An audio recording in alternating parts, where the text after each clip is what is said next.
Good to see you all again. This is the ninth in our series of webinars, so we're really pleased. For those of you that don't know me or can't remember my name, I'm William Stockdale, Chair of Thorntley Street History Group.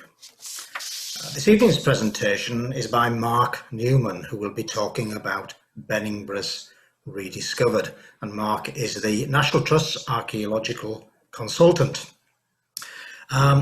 If you have questions, as usual, please type them into the Q&A box. Only use chat if there's an obvious technical issue that you need to alert us to.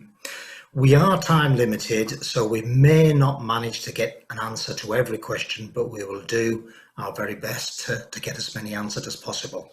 So without further ado, I'll now hand you over to Mark. Well, good evening, William. Good evening, everybody. Thank you so much for the invitation to come and talk to you again.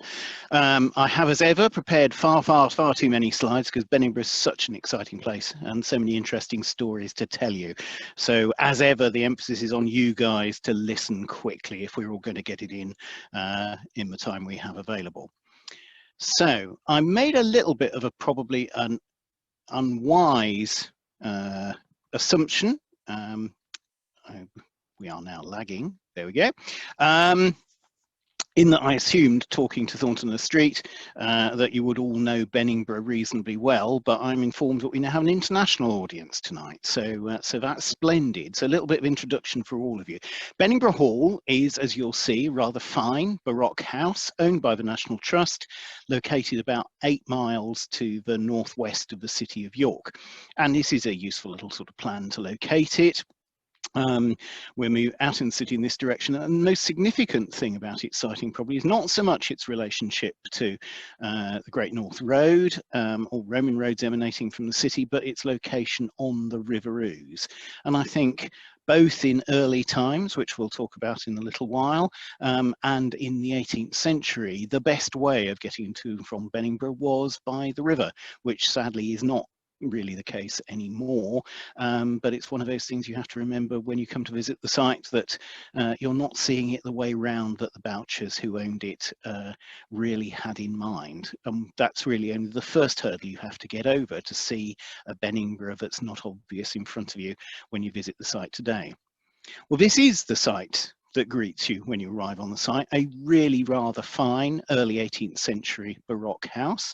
As I was discussing with William, a classic example of the enfilade, where you can see the rooms one way or another across the length of the building from one to another, with a fine entrance hall facing to the north and a main reception room opposite it on the other side of the building.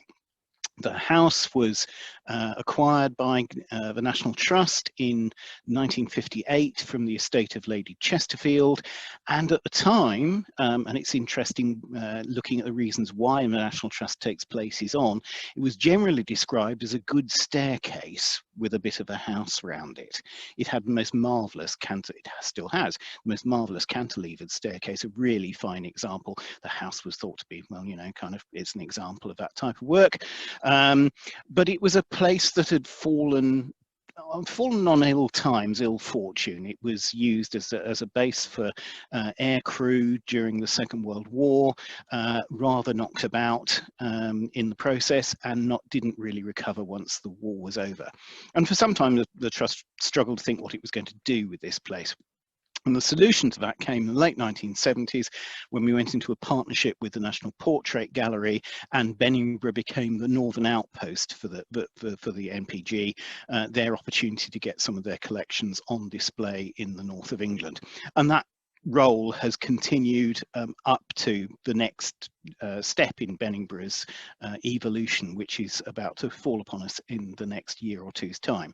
Watch this space for more on that. The house sits in a really rather charming and seemingly fitting and timeless country park, everything you would expect of the English landscape: rolling grassland, avenues of trees, some of them veterans, some of them plantation planted and more recent dates. They just fit together. And the first time I saw Beningbrough, which was a good long time back now, you know, you didn't really give the surrounding landscape a huge amount of thought. It feels right for an 18th century house. And you don't really challenge things that feel comfortable. And of course, so much of archaeological research is about asking questions, feeling challenged, finding things that don't quite fit, and then seeking the answers to them. And the more you worry away at Beningbrough, the more you discover the layers that are there to be rediscovered. And you have to do it by means of archaeology, because it is a property with very, very little archive. This is the earliest surviving detailed plan of the hall, showing largely the complex that you see today. This is the estate plan of 1840. We don't really have anything that is much earlier than that, other than some small scale commercial delineations and one very important drawing, which we'll get to in a little while. But there is no body of estate papers. None of the owning families have curated muniments that have been passed down to us. So we are kind of guessing, and of course deploying the arts of the archaeologist. And those of you who've heard me speak before will know how keen I am this quotation from Seamus Heaney. And it is entirely true. When you go to Beningbrough, the ground beneath your feet and every trace around you is haunted, and that layer upon layer hides, and I think hides is particularly important here, the secrets of lives already lived. The archaeological game is asking the right questions, being observant, taking the opportunities to note and record things, putting them away, thinking about them, and maybe years later, fitting the bits of a jigsaw back together. And then you start to see some of the picture that the jigsaw is about. Well, I first went to Beningbrough to do a little bit of work for the property in 1988, and it's typical of the kind of stuff I do for the National Trust. You see Indiana Jones going on marvelous expeditions and having a tremendously exciting time finding things. Me, I'm much more about sewers, really. The day-to-day business of running a National Trust property and the opportunities that that gives to care for archaeology, to make sure that what we do doesn't do more damage than it needs to, but also to learn from the holes in the ground that we do need to dig, to find those pieces of jigsaw puzzle that you can start to fit together. And I went and did a whole series of little bits of jobs. There was a particular job in 1991, which is going to be a part of our story in a little while. This dig, first one to show you really, because if anybody has seen something different from this, perhaps you can, similar to this, you can brag about it in the chat. This is an excavation we did in 2002 in the main gate in front of the house, because Beningbrough is one of the very few houses, certainly the only baroque one, with a handbrake beside the front door. And what this lever on the other side of the railings does for you is that it opened the gates as if by magic when people arrived. The owners of the house in the second half of the 19th century, knowing everybody who works in the railway industry, for which there's such a centre in York, asked how you could achieve a magic trick like that. And here in the center of the screen, you can see the cable still with the eye attached to it here that went over these pulleys and pulled out cables on either side that swung the gates open. We'd love to restore that. That was the object of the exercise. But unfortunately, it's one of those bits the Canadian Air Force knocked about a bit. And when the gate piers were rebuilt, you can see the concrete footings on each side. They cut away the original counterweight pits. But rather lovely that they left the rest of the MacGuffin in the middle. So there's a little bit of an almost vanished Beningbrough that at least we've put back into our understanding. 2005, 2006, we had our last major piece of work most recent piece of major work with the National Portrait Gallery, and courtesy of money from the National Lottery, we created the second floor Making Faces exhibition space, which was the first time in modern times that the National Trust intervened with the fabric of a house, and we started getting opportunities like this where we're putting a lift shaft through to see all the phases of alteration to the interior decorations of the building and to the main fabric of the building that had taken place over the course of time. Now, I have to say, some of the archaeology we're interested in here was pretty modern, because the work that the National Trust did after 1958, the major works of 1978, 1979, kind of happened before buildings archaeology was a big thing, and certainly garden archaeology hadn't been born yet. And we did a lot of stuff for which there is virtually no record. So one of our vanished Beningboroughs is a comparatively recent one, the Beningboroughs of the Chesterfield. There are details concealed of an archaeological character there which we welcome the opportunity of looking at, even though some of those remains are less than 100 years old. One of the slightly embarrassing components was when the gallery was being put through at second floor height, they knocked through a wall which had interior decoration treatment, and it was only when someone looked in the skip that they realized that there were actually 1920s wall paintings underneath the protective layers, and I spent 3 of the coldest days of my life losing all the skin off my knuckles, going through the contents of the skip and collecting the bits of plaster, and here we are reassembling them, having removed the overlying decoration from on top of these pieces. So they're nice and safely stored away. Another vanished Beningbrough brought back to life. Another part of the National Portrait Gallery job was putting in the lift that you saw previously and new lavatories, because that's the stuff we always have to do. So here we go, first of my Indiana Jones moments, another sewer. And this sewer was crossing the lawn running towards the cafe. Those of you that know Beningbrough, the main entrance is over here. This is the late 18th century stable block, and this the cafe put up by the trust in the 1970s. And the trench running across the adjoining lawn found this extraordinary surface of terracotta objects.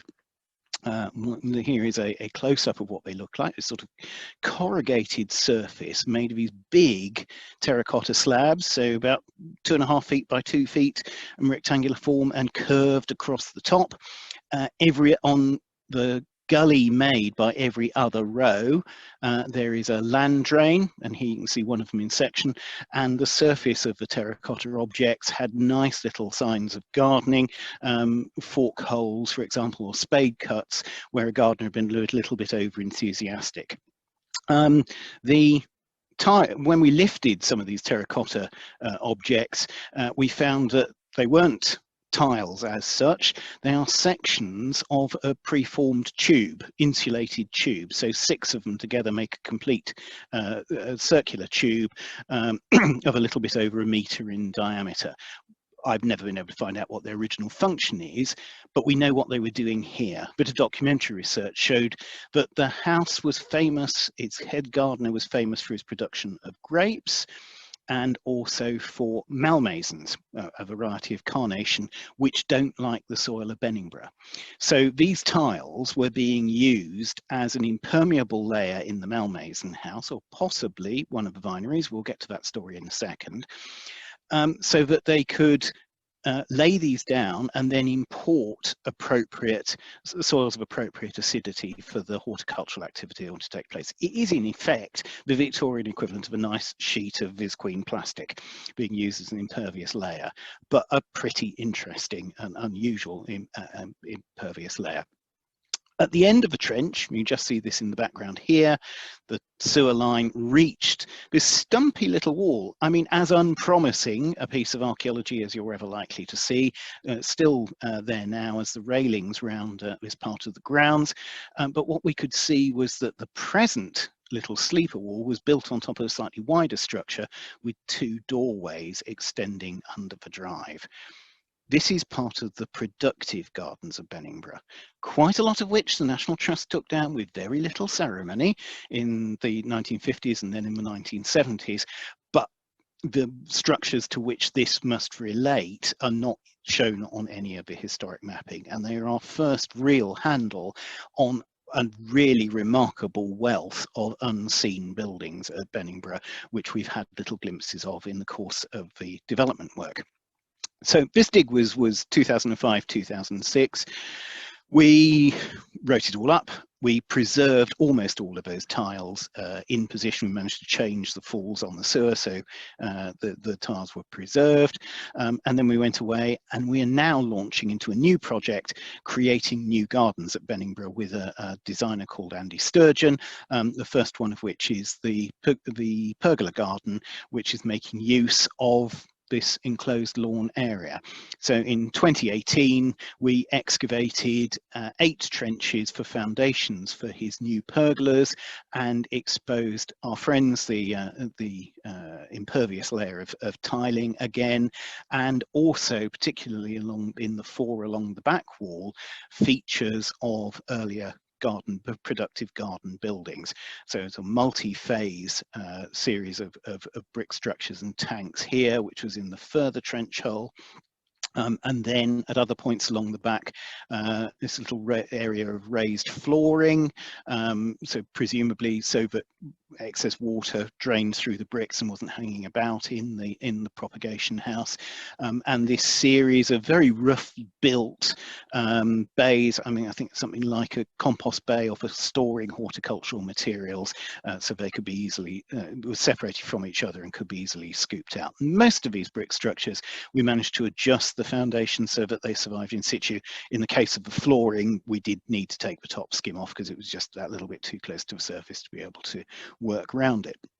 And those trenches together showed us different aspects of a range of buildings. And we really kind of scratched our heads because the archaeology wasn't matching up with the historical mapping. When you started measuring where the buildings shown by the Ordnance Survey in 1895 down here, where in relation to the archaeology. By this point, we have a vinery being shown, and this is about 50 years after Beningbrough starts being famed for its cultivation of England-friendly vines. Digging into our records, although we didn't record very much when we altered the site, we found this photograph of the back of the vinery surviving just before it was altered in 1978. And after a lot of head scratching, we realized the problem was, here's the back wall of the vinery, which runs along here on this plan, but on the ground here today, it's not in the same place as the back wall you can actually see. That's something we pulled the old one down and we built a new one 2.5 meters further forward, which explained why it was all a bit of a struggle.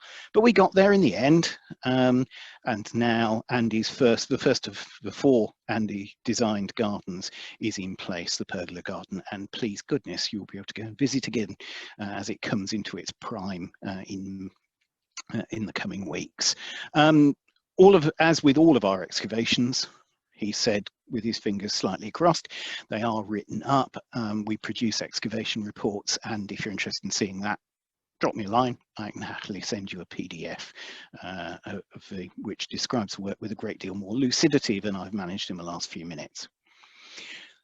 So another vanished Beningbrough, if we now look outside the main front of the house, is a story we've come back to a number of times. And we first gave this a poke in 1991. This is a painting nominally by 2 artists called Beauchamp and Chapman, and is dated 1751. And it's a bit of a puzzle. There's Beningbrough as you see it today. So obviously the same house, no problem with that. The house and the clock tower, which is going to be another feature of our story, in just the right form. But what about these buildings standing out in front of it? No sign of those in the landscape today, nor on any of the historic mapping. And one of the tendencies was people said this painting was a sort of artist's representation of something that might happen, except that the architecture of these buildings, we are advised, would have been fashionable in about 1670. So why would you have an artist's impression of something that you might build that you never did with architecture that's 80 years out of date? Doesn't really quite make sense. Then you get into the little problem that the house that you see today is built around 1716. So if these things really existed, and that is an if, because this is only a painting and you can put anything you like in a painting, then they don't relate to the present house. So what do they relate to? That's an interesting one to try and follow up. So we've done a little bit of that. So in 1991, over here on the left, in front of the clock tower, we needed to put in fire tanks. So there's a water supply available to look after the house in the case of an emergency. And we found a little bit of brickwork, one wall and some spreads of rubble, but nothing that looked remotely like these buildings. So it all stayed speculative piece of artist's work rather than anything real. Then in 2012, we needed a new, I tell you my life is exciting, a new septic tank, not just a sewer, but a septic tank this time, for our holiday accommodation here in the laundry cottage in the West Yard at Beningboroughs. So we needed to dig a little square pit for the septic tank to go into, a trench run to take the sewer into it, and a discharge here for the treated fluids going around the outside of an area called the Wilderness Garden. Unfortunately, I need to go to Australia. My father, who lives there, was ill. I left the contracting archaeologists to do the work. And when I got back, I said, "Did you find anything interesting?" And they went, "No, not really." And I believed them. But that's a mistake when you employ people who are excited about Romans, and we didn't find anything interesting meant we didn't find anything Roman. What they did find was an extraordinary depth of brickwork, which I didn't find out about until the draft report arrived. So as you can see at scale here, brickwork extending down about 2 meters below the present surface. This is kind of the flattened out selection of the 4 sides of the main hole here. An arch structure visible in here, walls running across. At that depth, I mean, presumably part of a cellar of a building, and off to the north, around the edge of the ha-ha, brick paved ramp running down in that direction. No direct connection between these two things evident at this time. So I was a bit more excited about that than the contractors had been. Wasn't really expecting to see it, and we go back to Beauchamps and Chapman, and well, it's not really where this thing is either, to be honest. It was sort of off the back corner of that building, but at least there is a hint that there's something that's not shown on the mapping or evident on the ground. So we pushed this a little bit further. We did this piece of geophysics with the University of Bradford as a student training exercise. So we have a magnetometry survey looking at variations in magnetic quality in the ground over here, and this is the same area as that one. So what we want to talk about, if you like, this is resistivity, so measuring the electrical resistance of the soil, which is very good for finding buried structures. So what we see here is water pipes, I would imagine, bit more noise, bit more stuff along the edge of the west yard where rubbish gets tipped and dropped, but nothing that looks like a Beauchamps and Chapman building. The resistivity, a little bit more organisation, something coming through here that's quite interesting, these linears, not sure what they are, and then this darker feature over here. There's something going on, but it's not one of Beauchamps and Chapman's paintings, which is a pity because you can see where the pavilions are and should be sitting there in front of the pavilion, but no sign yet. Well, never mind, we'll put all that away and we'll see if it comes in later. 2017, we dug a really big hole. Part of the National Trust's strategy is that we're trying to halve our oil consumption by 2025, and we're converting a lot of our buildings to biomass heating where that's appropriate. And for Beningbrough, we have installed a biomass boiler system in the garden's yard, and then this trench was taking the heat supply to the mansion and then on to the holiday cottages and the west courtyard. So nice long trench right the way along the site. Excellent opportunity to look out for archaeology along the way. And the 3 areas that I'm going to talk about next are here. So next to where our septic tank was in 2012, this point here, so at the entrance to the car park when you come in and visit today, and here at the back of the stables. So first of all, the left-hand side, the by the laundry yard, more lovely brick walls. Just for comparison, there is the corner of the cottage. There's the corner there in the image, and here it is on this earlier one. So this trenching is going on sort of here in relation to the 2012 excavations. And the most significant feature is this strange curved brick structure running around the corner here, which I think is associated with a piece of garden development of about 1790, and we'll talk about that in a wee while. But it is running across 2 parallel brick walls that you can see in the floor of a trench here, which it crops off. And it's clearly something earlier going on, and that they broadly share alignments with the stuff that we were looking at in 2012. So we have another little glimpse of Georgian structures there. Now, at the entrance to the car park, there are some very unexciting looking garages, which seemed like the ideal place for to put our new electrical transformers that were needed for the estate, with a lot of trenching for the earthing system for the transformer. And what we hit here was a substantial complex of brick walls, number of them with little fire pits built in. Here's a photograph of one of the fireplaces. What this is for, we don't know. The earliest plan down here is in the bottom right, 1840, and then the Ordnance Survey of 1852, which does show a building more or less in the right area, but extending nowhere near as far north as the remains that we found in these trenches. So I think it is fair to say that these are service buildings which had disappeared before the time that these first plans were drawn, though there's a residual element which is recorded in them. So again, another reminder that much as Beningbrough looks timeless, it was doing other things at other points in time. And another reminder of this comes to the north of the stable block, where in the side of the trench we found a tunnel. Now you're getting a bit more like Indiana Jones. Tunnels are good. Leading off from the back of the stable block, and located here in the trench out towards where you would now park your car. And in fact, there was quite a lot of archaeology found across this area. Many of it, as you won't be amazed to learn, many of the pits and ditches involved. Do it chronologically. So you have this out structure from the stables, which are believed to be late 18th century, but there were other brick structures exposed in the same vicinity. And again, nothing at all on the historic mapping. There were also a number of pits and ditches, which it won't astound you to learn didn't always come up with anything datable, but where we did get datable material, we were getting Iron Age or early Roman material turning up. So we were able to put our finger then on the Roman occupation of Beningbrough. That didn't come as entirely as a surprise, but we've not seen it in this part of the property before.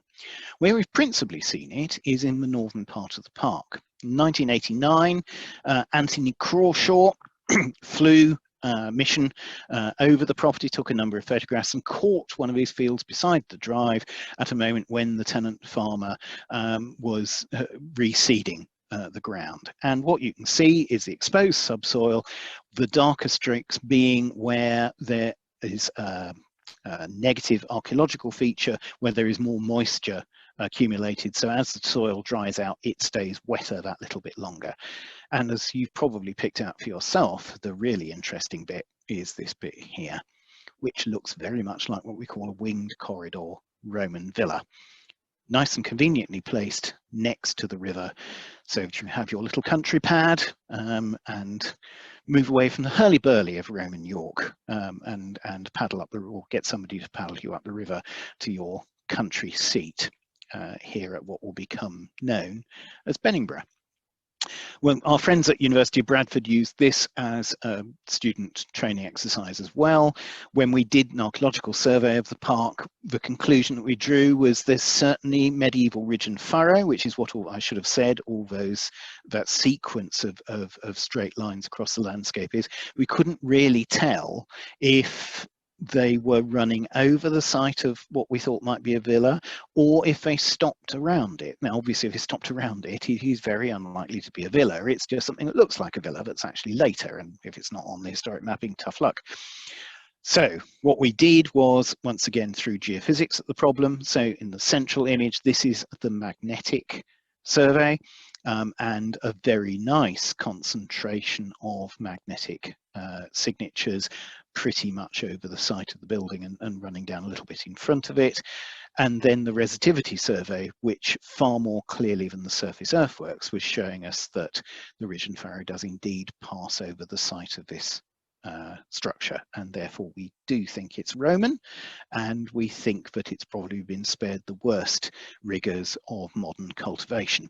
But basically the reason it shows up as a dark colour is that the stone walls have been robbed out, and these are the robbing trenches, the original foundations of the Roman building, but quite a lot of archaeology may well survive intact there. So the next thing we wanted to know about our Romans is how far over the landscape did their activities range? And one envisages Roman villas in organised managed landscapes. There should be a field system that goes with this structure. And our opportunity for looking at that came in 2016, when we needed to connect our visitor lavatories down here at the arrival point on the site to the main sewer in Newton-on-Ouse. So we dug a 3/4 of a mile trench right away across the park. Yeah, it's another sewer. It's exciting, isn't it? But this should have been, of course, the ideal opportunity to see in cross-section ditches and boundaries of Roman field system. And in total, across this 3/4 of a mile, we've found a grand total of no features of the Roman period whatsoever. I don't think it necessarily says that there isn't a field system out there, but it probably does. And that's quite interesting because it's putting that building in isolation rather than in the centre of intensive agricultural activity, which is kind of interesting. What we did see rather more of, it really was archaeology in these trenches, was the medieval field system. And we've seen that as surface features, and it was mapped for us in 2005 by Ed Dennison. We had Dennison Archaeological Services, who did one of his brilliant archaeological property surveys for us, his baseline surveys of our properties, and a very important moment for our evolving understanding of the landscapes of Beningbrough.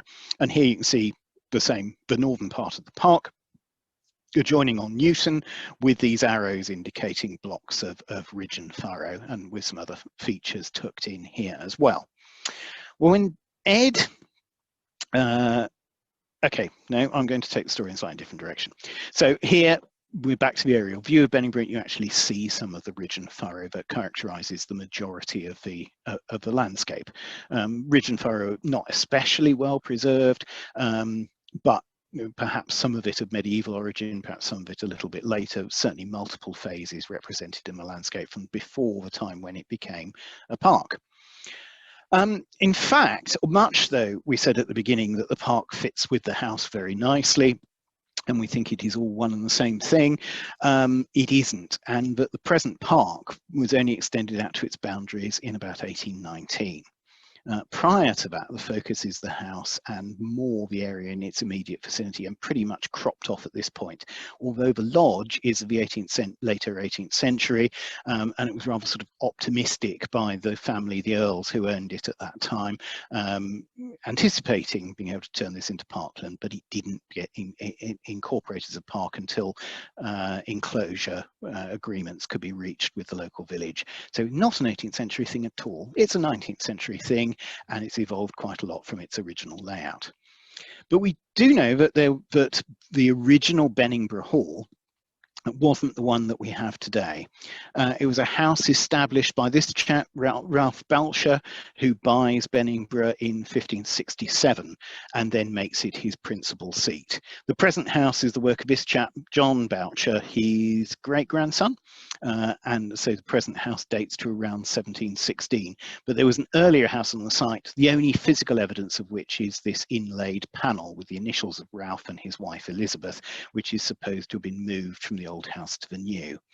Now, the interesting question is, did the old house get demolished and its site used, or did the two exist, or were the two on different sites, or were they in existence at the same time? And hunting the house and things that go with it has turned into the greatest archaeological treasure at Beningbrough and the most exciting chase and the best illustration of how archaeological research methods have evolved in the 20th and into the early 21st century. So our first clue to the house comes from the Ordnance Survey map, where down here we get a nice Here Be Dragons type site of the old hall or manor house located down to the southeast of the walled garden. Why the Ordnance Survey thought that, we don't know, they don't tell us, but that was the working proposition, but that's where Ralph Boucher's house was. So they picked a new site for the present building at the beginning of the 18th century. All we really knew about the early 18th century house is this drawing by a wonderful chap called Samuel Buck, and he and his brother Nathaniel become the great topographical engravers of 18th century England.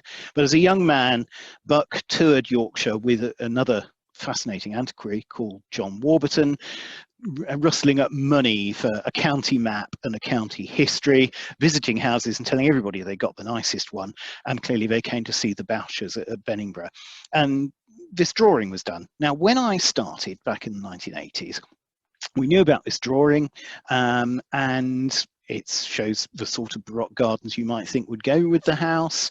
And this interesting thing down here, it says a fine channel in squiggly writing. At the time, it was said, you know, those artists' representations, well, that's what this is. This was just an idea they had. There's no evidence that it ever happened. It's just an idea, and it never really existed. Okay.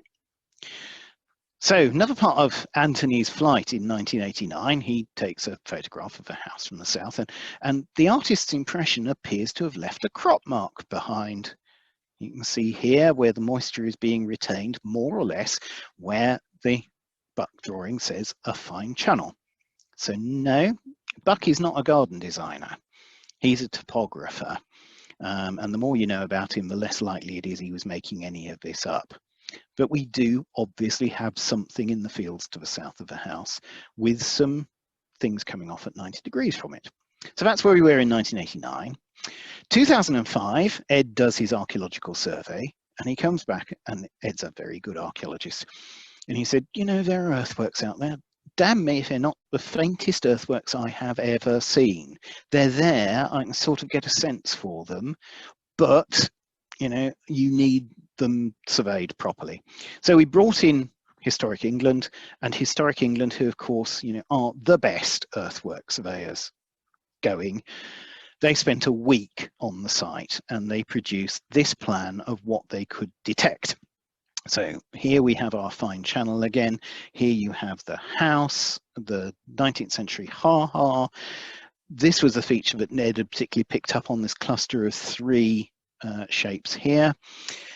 English Heritage and I differ on the interpretation of these earthworks, and that's a little story of its own right, which I'm going to skip over tonight in the interests of relative brevity. But basically, they like to think that all this stuff relates to the present house because it shares an orientation. My view is no, canals are usually radial to buildings rather than parallel with them, and that I think what it's pointing at is the site of the earlier house down over here, although the Ordnance Survey having it a bit further to the north. I think it's here, and I think in the late 17th, early 18th century, they'd spent money on gardens for this house, and then they started thinking about putting up the new house over here, and they said, do we really want to dig the gardens up? I don't think we do. So we'll take the orientation of the gardens to dictate the house rather than the other way around. Other opinions are available.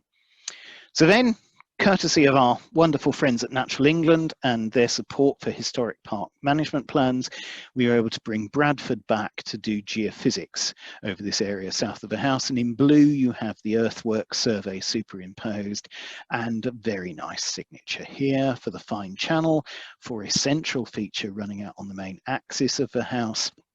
Other things going on in boxes on either side. No house down over here. That's a bit of a problem. We still haven't got the house, but if we do have an inventory of 1695 that tells us the rooms of the house, if it had been timber framed, it's a good timber framed house is going to leave very little archaeology, and at the moment that seems a plausible explanation for why we are yet to detect it. But wouldn't it be interesting if those pits that were down over here turned out to be cellars, for example? And we did resistivity as well as magnetometry. Interesting here to draw the contrast between the two different survey methods and the things that are in common between them. The different aspects of the channel showing up here, different aspects potentially of planting to the north, and features running off at 90 degrees here that are significant. And when you bring all those features together, what you discover is that they are aligned on the clock tower, which is quite interesting, because when you look at the clock tower in isolation, it's not unlike the little lodges at Westbury Court, a garden of the 17th century. And then you look a little bit more deeply at the pavilions on the two sides in front of Beningbourgh, and do you know what? they're not a match for each other. They're very similar, but they're not the same. And my speculation is that the pavilion is the earliest of the structures in front of the hall, and that it actually originates as a feature of the gardens that we are seeing archaeologically to the south. And here's a little bit more extrapolation of that from the Buck drawing. If you look in very closely, the clock tower has arches to each side. It also has a main arch that opens, arches opening north-south. But even when Buck was here in 1720, we've been walled in front to create a yard on the side of the Baroque house. Strong suggestion that the original intention of this building has been overlaid by subsequent development of the site. And in 2009, when we were working in the West Yard, relaying a path, we found some brick edging and some gravelling, looking very much like the sort of remains you would get from Baroque work that Buck shows, but obviously in another garden compartment to the right of the one that he's illustrated in any detail. Then, oh, I'm going to have to speak a lot faster. Then you get into the business of straight lines. Ley lines are wonderful. If you're able to join the talk on Benningborough with the Gardens Trust in just under a fortnight's time, I will talk about this in a lot more detail. But there are a lot of very interesting straight lines, particularly out over here with two long waters, the Tench Pond and the Cart Pond, as the Ordnance Survey label them here. With alignments that work out with the walled garden that pass through the site, both my preferred site and the Ordnance Survey site of the earlier house. This is the axis along the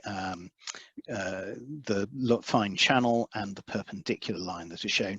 And then that starts to relate to features that you see here on the 1840s plan, the plantings, which are a bit wonky out to the west of the house.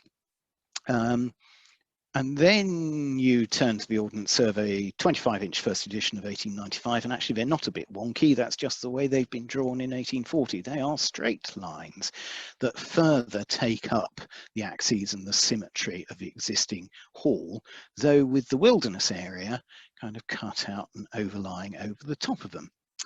And that's where our play area is. When we were replacing the play equipment in 2014, I had the opportunity of observing the excavations for the foundations. Health and safety says you've got to have really big foundations for play equipment, quite right too.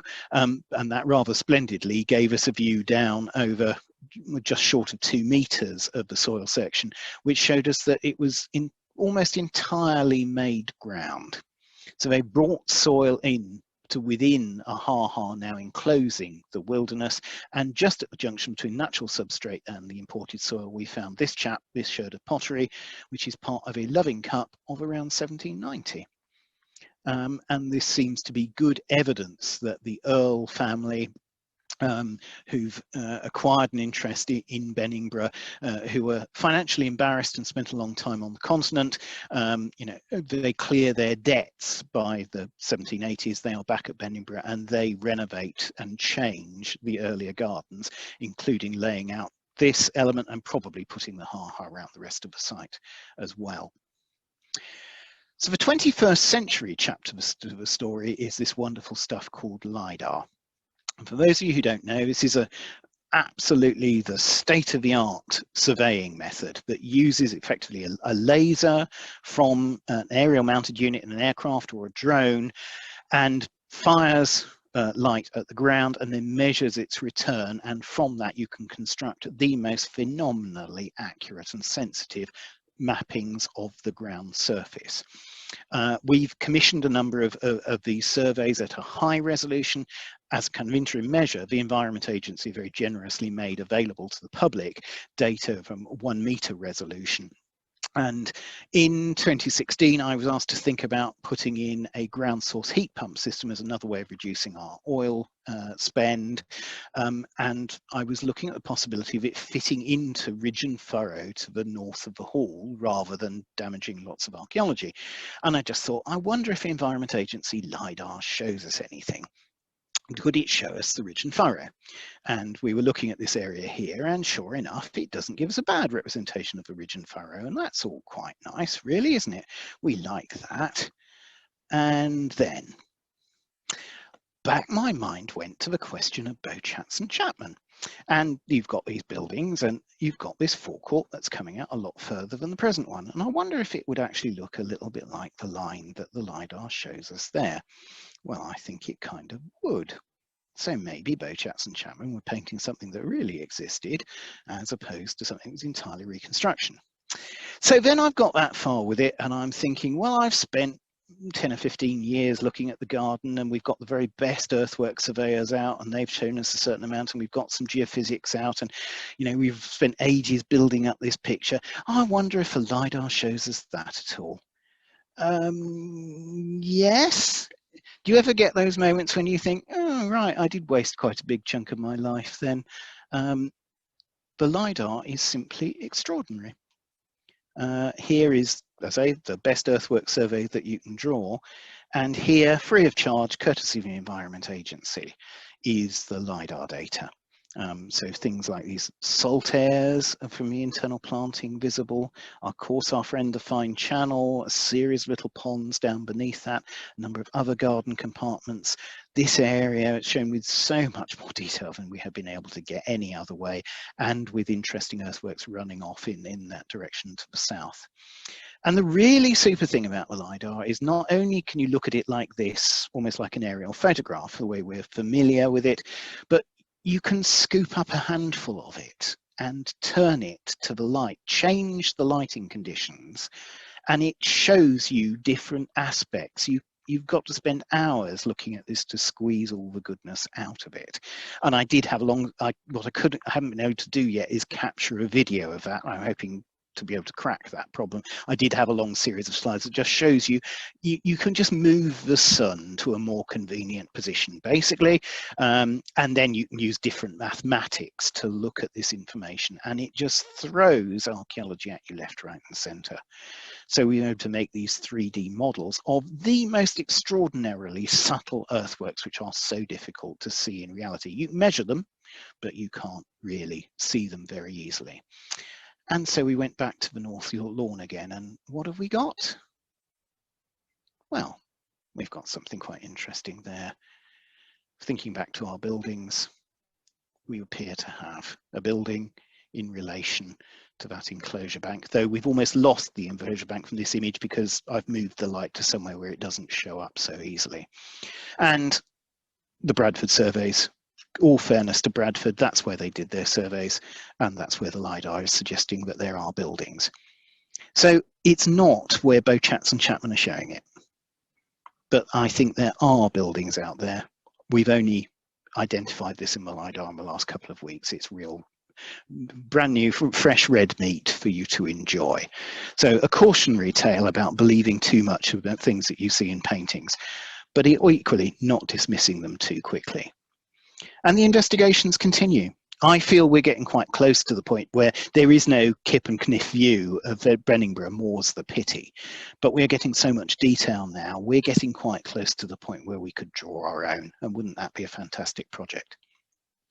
The next bit of investigation comes with Andy Sturgeon Garden number 2, the Mediterranean Garden, which is going to go into what was previously known as the Cherry Tree Garden on the west side of the house. Here it is in the 1907 Ordnance Survey with this charmingly coffin-shaped arrangement in the middle with FN for fountain, walks around it, a greenhouse against the north side, and this is what the site looks like today. And this is a photograph of it with its fountain, same sort of period as the Ordnance Survey map.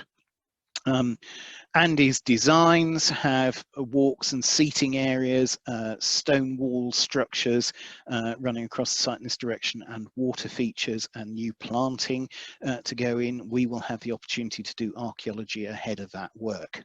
And there we have the detail of the Ordnance Survey map overlaid over the top. In the context of the LiDAR, we're now seeing this extraordinary baroque rectilinear system around the hall. And in this area here, which is where the gardens are, and I'm afraid I wanted a version with the trees stripped off, and it's poor quality LiDAR data. But the important point to note is that there is this embankment, this slope here, which you see when you walk into the garden stand, you don't think anything about it. But it too shares the geometry of this rectilinear baroque planting, and these walls will, in a really very helpful archaeological way, provide transects up this feature. So that is a particularly interesting aspect of how we take Beningbrough further. But as I'm sure you'll gather, there are a lot more Beningboroughs yet to be rediscovered. I'm sure that you feel it's worth the effort. I hope I've intrigued you. I've hoped I've given you something to enjoy next time that you're able to visit.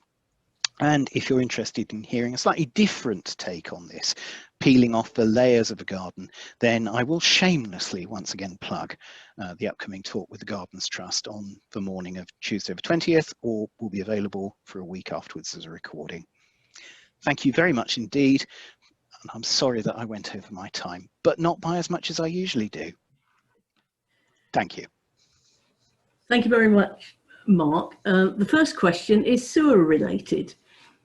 Excellent. As you can tell, it's a subject close to my heart. And Sally Davis asks, how much notice do you get of proposed NT works? And do you have any influence over the location of the sewers and cesspits and things? I think my tongue-in-cheek answer about how much notice do I get is there are good days and there are not so good days. That's not really fair to my colleagues. The answer is usually a lot of notice. And one of the reasons why I work in the trust as a consultant, one of the functions that I perform is that I can be part of a discussion of these things from the moment they're being taken on. So I'm able to bring the knowledge of what we know or what we might suspect to the design process, and that we design to minimize the amount of impact that we can do. And then I'm in place to have a conversation with, there's a lot of conversations that go, right, okay, I know that that's your optimal engineering solution, but could we do something that's a little bit less than the optimal, which will halve the amount of damage that's done? So there's a negotiation that happens. But usually, I'm involved with the project teams. I know the work is going to happen, and we've programmed it in. And they're usually quite receptive to your suggestions, aren't they? Yeah. And if you come to the National Trust not with a sympathy for these things, you learn it quite quickly, because it's the culture and it's what people are, what people are there for. We all love the places that we look after, and generally speaking, it's not much of a struggle to get people to value things, even if they haven't realised it's there and it's not particularly their thing. There's a question, could you share the email address for the PDF version of the dig report, please? Yeah, if you contact me, I'm mark.newman@nationaltrust.org.uk. Brilliant, thank you. There's a question about those terracotta tubes. Have you found anything like them in any other garden, or are there any other examples known anywhere? No examples known in any context, I think is the fairest. I mean, I'm sure that there must be. I'm sure there is somebody's catalogue of their newfangled terracotta gubbins available. You can't help when you're trying to find Seamus Heaney's ghosts. You can't avoid mental pictures that go, somebody rocking up going, I've got a load of those tires on the back of my cart, Governor. Are they any good to you? Come and tarmac your driveway at the same time. I don't think that they were they're certainly not made for an obvious horticultural purpose. I think they were looking for an impervious material. Somebody offered them cheap off the back end of another job. It's just that they're such substantial things, you'd think they would be identifiable. I think they may well be to someone who is an expert in these things, and certainly Victorians are very good at publishing catalogues of all the different terracottas that are produced for industrial purposes. It's just I've never tied up with somebody who is able to answer that question for me. So we've not found them yet, but it's one of those things where I think someone will one day be able to answer it for us. Yes, that sounds as if that's the internet might be useful for that. Oh, gee, never thought of that. Thanks, Pan. Are you actually hoping for any more sewer works? Oh, yeah. Where would you like them to put? Well, yeah, okay, going back to the planning stuff, the answer is, where would I like you to put them? Oh, I don't know, somewhere we don't own. That might be nice. If the National Trust own it, there is a sensitivity. But it's such a crucial part of a visit that if you're not providing facilities, you're failing making places accessible and enjoyable to people. And that's as important a part of what we're doing as the preservation work. So most of your archaeological work is dictated not by sort of pure research, but by sewer needs. That's substantially true. Now, having said that, the quality and the significance of what we're finding at Beningbourgh, is kind of pushing to the point where we really do need to be thinking about research on its own merits. And its merits in terms of just being curious, but it's also merits in terms of, are we successfully conserving archaeology we don't understand? Because we can't see where it is and we don't know precisely what its nature is. We can see there are tremendous remains of that garden, but how are they represented in archaeology? And are there ways in which the flooding which that area is regularly subject to would compromise that archaeology? Could it be in some way compromised by the agricultural practice? And there certainly was a time when that site was getting quite a beating because it was on a route for muck spreading. We've altered our management because it's perfectly obvious that that's not appropriate. But unless we understand more about the archaeology, we can't be completely across the conservation issues. And another question, is there much known about the pre-Baroque occupation of Beningbrough, e.g. medieval, Civil War, anything earlier? Well, the gardens that I was showing you with the LiDAR fall into the latter end of that range.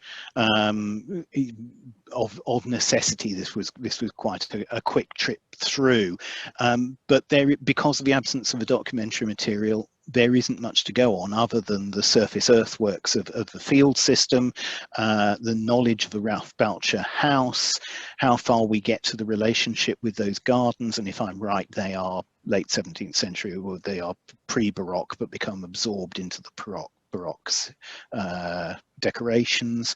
And when we can unpick that, we can look further. Now, what I'm actually looking at in more detail, which I hope I'll say more about in the Gardens Trust talk, is the significance of those long waters up to the north of the house site, and then the relationship into the land outside what is currently the park. I will have a bit more to say about that, and I think that's starting to look at pre-18th century landscapes. That'd be interesting. Right. I think I'll better draw the questions to a close, and I'll hand back to Bill. Thank you, Pam.